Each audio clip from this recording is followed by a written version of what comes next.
নানা জল্পনার পর উপদেষ্টা পরিষদ থেকে পদত্যাগ করেছেন স্থানীয় সরকার, পল্লী উন্নয়ন ও সমবায় উপদেষ্টা আসিফ মাহমুদ সজীব ভুঁইয়া।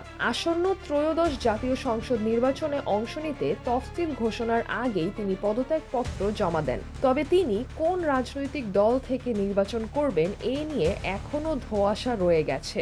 শুরুতে গুঞ্জন ওঠে জুলাই আন্দোলনের সহযোদ্ধাদের দল জাতীয় নাগরিক পার্টি এনসিপিতে যোগ দিতে পারেন তিনি। পরে আসিফ মাহমুদ নিজেই জানান এনসিপিতে যোগদানের কোনো কারণ বর্তমানে নেই। এমন পরিস্থিতিতে প্রশ্ন দেখা দেয়, তবে কি তিনি বিএনপির হয়ে নির্বাচন করতে পারেন? যদিও এ বিষয়ে তিনি এখনও কোনো স্পষ্ট মন্তব্য করেননি।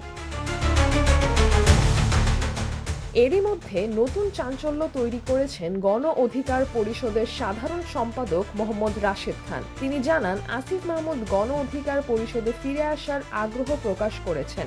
আগেও তিনি সংগঠনের সঙ্গে যুক্ত থাকায় নেতৃত্ব পর্যায়ে তাকে আবার গ্রহণের বিষয়ে ইতিবাচক আলোচনা চলছে বলেও জানান তিনি। তবে এখনও কোনো চূড়ান্ত সিদ্ধান্ত হয়নি।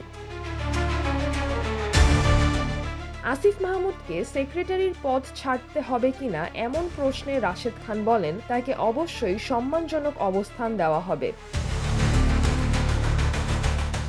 এর আগে সন্ধ্যায় যমুনায় গিয়ে প্রধান উপদেষ্টা অধ্যাপক মোহাম্মদ ইউনূসের কাছে পদত্যাগপত্র জমা দেন তিনি। বিকেলে সচিবালয়ে স্থানীয় সরকার বিভাগের জরুরি সংবাদ সম্মেলনে আসিফ মাহমুদ জানান, তিনি আসন্ন জাতীয় সংসদ নির্বাচনে অংশ নেবেন।